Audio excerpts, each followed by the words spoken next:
Hello, everybody, and that always comes up whenever I do that. I'm here today to talk about the patch notes coming out tomorrow. I know I'm a little late to this, but I was trying to see if they were going to do anything else with patch notes so I could do it all in one video, but this turned out to be about it. Which, not to say that's a bad thing, because this is a pretty good patch. So this patch, the big thing it does is what's coming out tomorrow, January 12th, 2016, and the first patch of the new year, first god of the new year, and first brand new pantheon of the full Smite game. They added some in the beta, but this is a full brand new pantheon with Smites in its main stage, I guess. Like, it's no longer in beta. This is actual Smite, and this is whatever. She is going to be the new god, the first Japanese god. So this is super exciting. She is a warrior. Now her passive is Illuminating Strike, and she illuminates enemies she hits with basic attacks. And after 3 hits on the same target, the enemy gains an aura that exposes their weaknesses, and that causes them to take more damage, 10% from all sources for 5 seconds. So essentially, she attacks somebody. She attacks with her sword, by the way. She attacks somebody like, what did it say again? 3 hits. They'll lose some defense. Well, it's more you do more damage to them, but same thing. And any other enemies that come near the afflicted target are weakened as well. So I saw this actually. It's like an aura around them, and it will affect up to 3 other people I see. Divine Presence, Amaterasu, harnesses the power of a jewel, healing herself every second for 4 seconds and providing a buffing aura to allies nearby. Her aura is always active, and every time the ability is activated, the aura alternates between Valor and Benevolence. So this is actually her big, unique thing. So it's kind of like Hell, how you can switch between her forms at any time or tier. But this isn't actually really a form. It just have you seen the new one of the newer characters that he had for Overwatch? I forget his name, but he's like the green. He has like the green armor and he shoots out the shockwaves. He can always switch between either having a healing aura around him or a attack or a speed aura. This is essentially what this is. She can switch between the two forms, and one gives her team additional uh, power, and then the other one gives her team additional movement speed. Benevolence is the speed, and Valor is the physical power. So it's just an aura around her that she can give to her team, and she can decide to give them power or speed whenever she wants. Now, then her second ability will be Heavenly Reflection, and she charges a mirror for 5 seconds, and while the mirror is charging, she takes decreased damage, and if you activate that ability again, or at the end of the 5 seconds, she will fire a mirror straight ahead. The mirror will charge up from successfully attacking enemies or from taking damage, and it can deal up to double the base damage when fully charged. So it's an attack that you can charge up over time, and you can choose to let it go early. But if you let it go when it's fully charged, it'll do double damage. And now again, this warrior damage, it might not look outstanding. When I haven't seen any. Well, her glorious charge does damage in like the hundreds, but she's a warrior. She's supposed to tank, so it can do. Oh, wait, never. I don't know what I was talking about. That does 250 damage plus 60% of your physical power, and double that if it's fully charged. That is a nice amount of damage.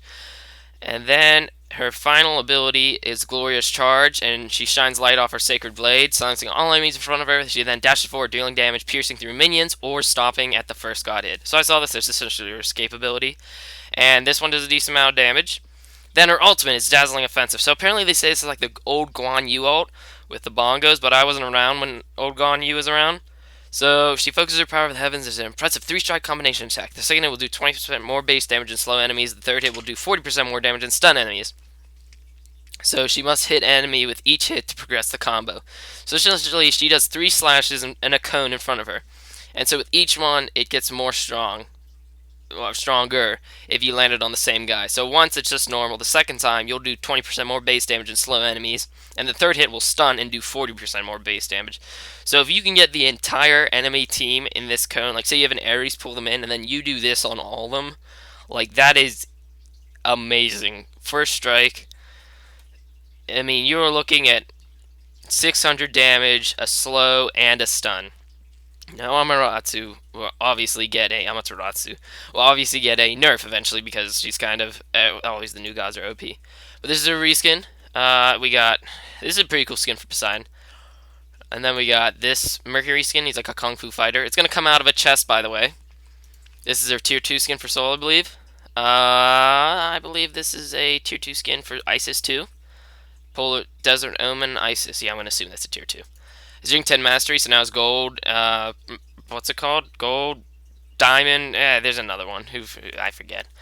I always forget what the in between one is. Is that who cares? Anyways, Kaiju Shobek and Hirajuku Neath, and this was actually Hirajuku Neath. If you want to see, This was actually a concept from a community post, and he worked with that person to design this. And Kaiju Sobek, I don't know where this is, but here, real quick, let's go. Let's Google this up.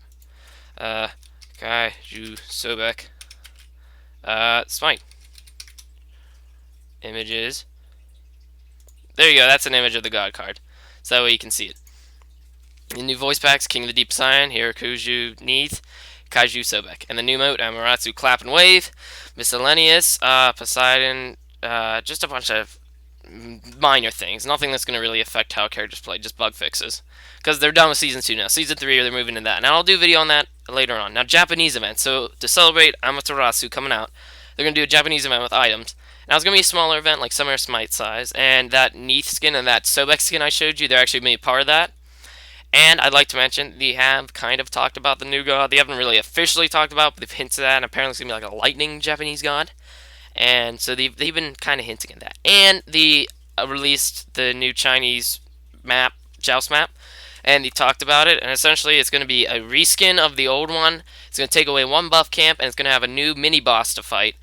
That if you defeat it, it will render the enemy team's towers and phoenixes useless for 90 seconds. So I think that's going to be nerfed a bit. That's kind of overpowered, and I don't know if how that'll work in one-on-one. And so let's go over what they're doing here. Notification banners have replaced pop-up notifications, added notifications.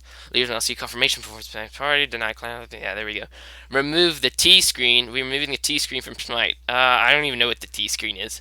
So, who knows? Fix a bunch of minor things, and that's about it. So that's coming out tomorrow in a brand new god from a brand new Pantheon. That's exciting. So I'll see you all tomorrow, guys. And I might do a full unboxing of everything from the Japanese event. And I will see you guys later. Goodbye, everybody. Woo!